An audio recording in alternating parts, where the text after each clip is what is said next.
Alright, so while I guess I load into this next mission, let me just get right into the first topic. So, I want to talk about Halo for a second. Obviously, Halo Season 2 recently-ish came out, and, I ain't watch it, but I've heard things. I heard it was a lot better than the first season, but there's still some issues.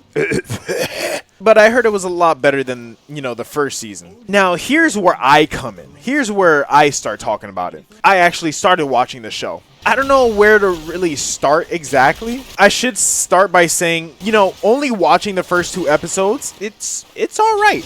It's not the best. I mean, there are definitely way better Halo, adaptations out there, but it's all right so far. I see what people mean by Master Chief taking off his helmet a lot. It's a little off-putting, I should say. But I will back this up with some information. I've recently also been reading Fall of Reach. I've showed this book a couple times before on my channel. Recently in like the past 2 months. Something that didn't really sit right with me. Or not, I shouldn't say didn't sit right with me, but I guess something that I have to get used to is actually, reading this book that has, it talks about Master Chief taking off his helmet a lot. It's a little weird because in the games, Master Chief never takes his helmet off. I think he takes his helmet off once in Halo 4? Not even, because it does this little cutscene at the end of the game. They take off his helmet or something, or they put it on. I don't know. It's one of the two. I can't remember. It was a while ago that I played it, but it's not rare or impossible for Master Chief to take off his helmet. He's done it multiple times. I mean, shoot, I'm 200 something pages into this book and he's taken his helmet off a handful of times already. The thing that people I think have to understand is that this applies to all Spartans. You are required, you must wear your helmet in a battle zone. If you're not in a battle zone, you're free to take off your helmet as however much you want. Where I have some of my disdain, I should say. Yeah, Master Chief took his helmet off, but it wasn't in a war zone. He wasn't fighting the Covenant when he took his helmet off. So it's not it's weird or anything that he did that. It's just weird that us growing up with the games, never seeing his face, and also, reading, I guess some of us, reading the books and actually still never seeing it, even though they, say that he showed it. It's weird for us. So I can see why people are mad about it. I can see why. My opinion on that is that I feel it's whatever for Master Chief to take his helmet off as long as they don't show his face. There's been other pieces of media where they've had characters or people that don't show their face, and then they have a scene where they actually take off their face cover or mask or helmet or whatever, and to the other characters he shows his face, but to the camera he doesn't. Take for example Modern Warfare 2.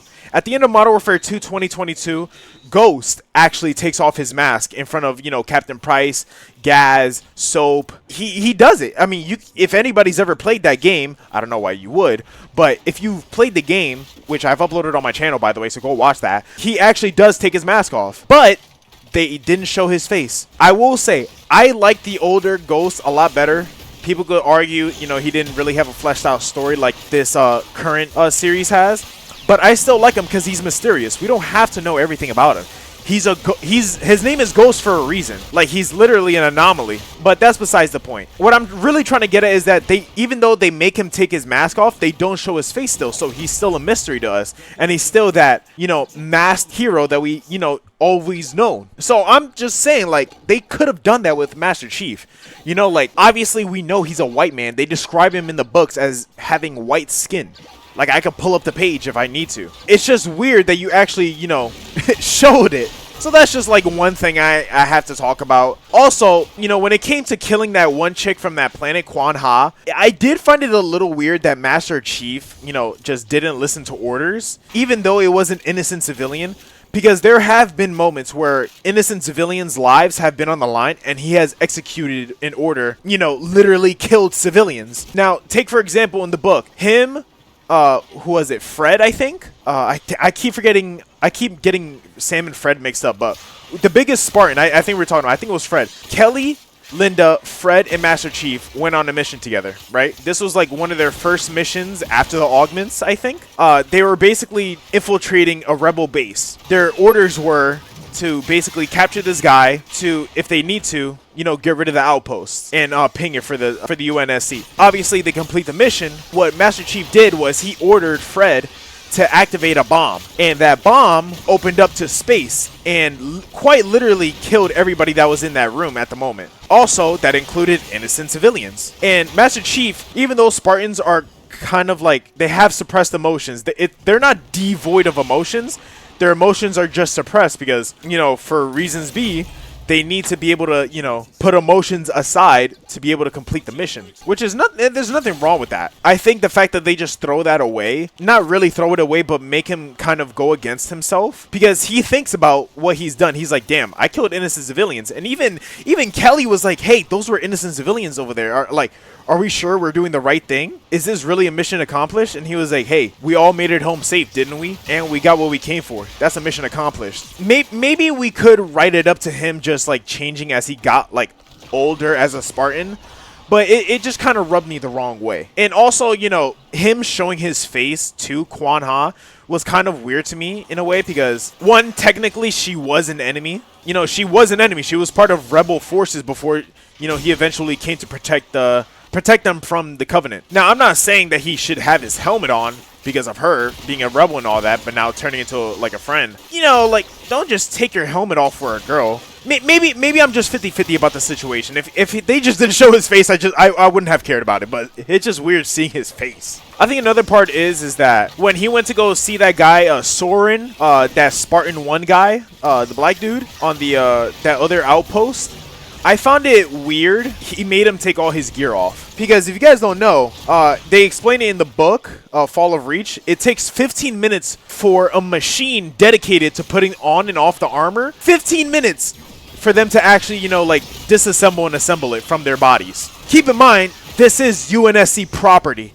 Like, people were thinking that the Spartans were an actual myth. So the fact that Soren asked them to take off the armor, and somehow Master Chief took off the armor without any like machine to take it off for him, I think it's kind of weird. That didn't really sit well with me. But other than that, I mean, I think that show's it's pretty neat. I'm not gonna lie. Like, I think the action's pretty good so far. That first area when the outpost was like getting attacked, that was kind of crazy. Like when the chick was with her friends in the forest getting high, and then all of a sudden her friend's brains got blasted out. That was actually pretty cool. I cannot lie. That was pretty cool. Because it really goes to show like how dangerous the Covenant's weapons were. Like they even talk about in the book, the Covenant just started using like needlers and stuff. And how literally, I think even one shot from the needler, if they got stuck on the body, it would literally decimate their organs in their body. Like it was insane the way that they were describing the needler.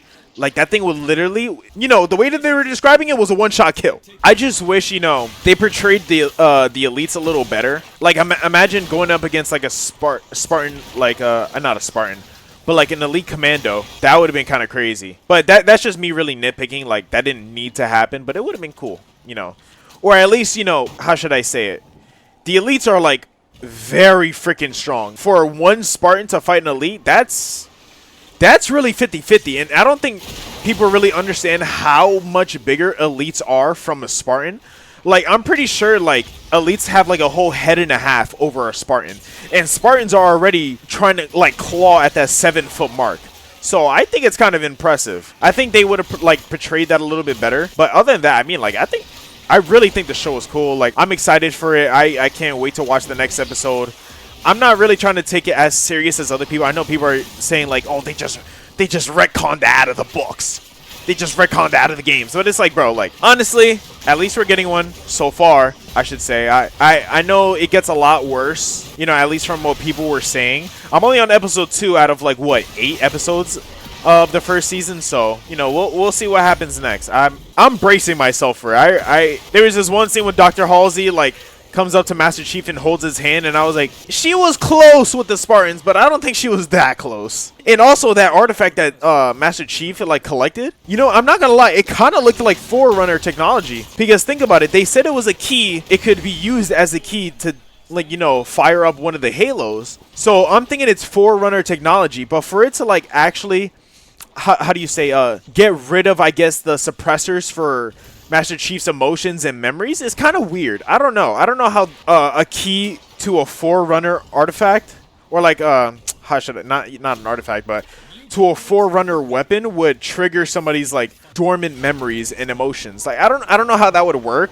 And also it's like I'm pretty sure Master Chief has interacted with Forerunner tech before, and none of that has happened before. Maybe it gets a little itchy, like right where you start using like Forerunner weaponry and like you reload. Like that's a little weird. How does he know how to do that? But whatever. But still, like, I mean, for him getting his memories back and his emotions, I guess you could say, like, can somebody tell me, like, does he get his memories like suppressed again? Does he go through another augment to suppress his memories again? Because like, think about it. Think about the timeline, right? This is literally during the Covenant War before Reach got destroyed. So like, what's going on?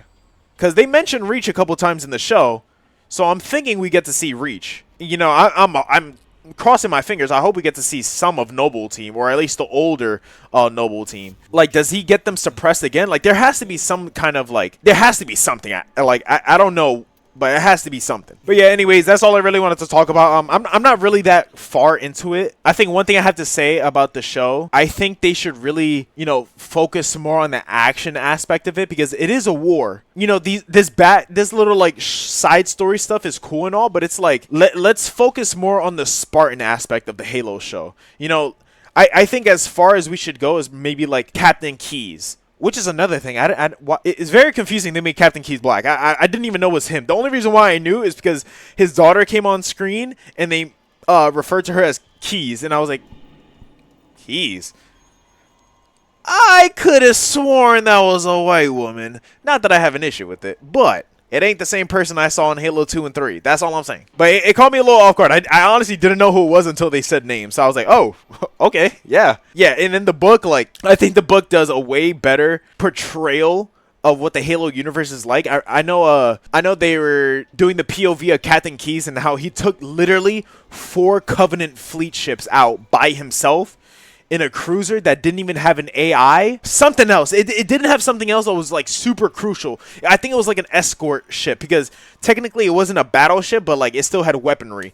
But like, dude, the way that they were describing it, like, oh my god, this man was pulling off like some battleship maneuvers.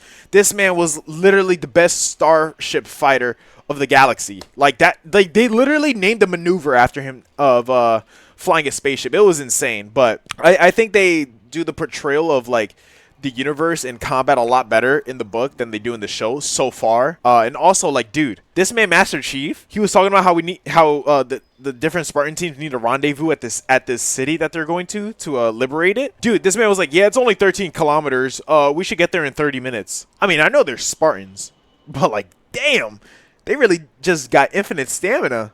That's insane. But yeah, anyways, that's all I got for today. I don't know how long this video is going to be. It's going to be a little longer, I guess like 13 minutes or so. But man, I was talking for a while. But anyways, like, comment, subscribe. Look at your PC screen, pray to it, and turn it upside down. And then tell your neighbor about me. And then, yeah, that's about it. See ya.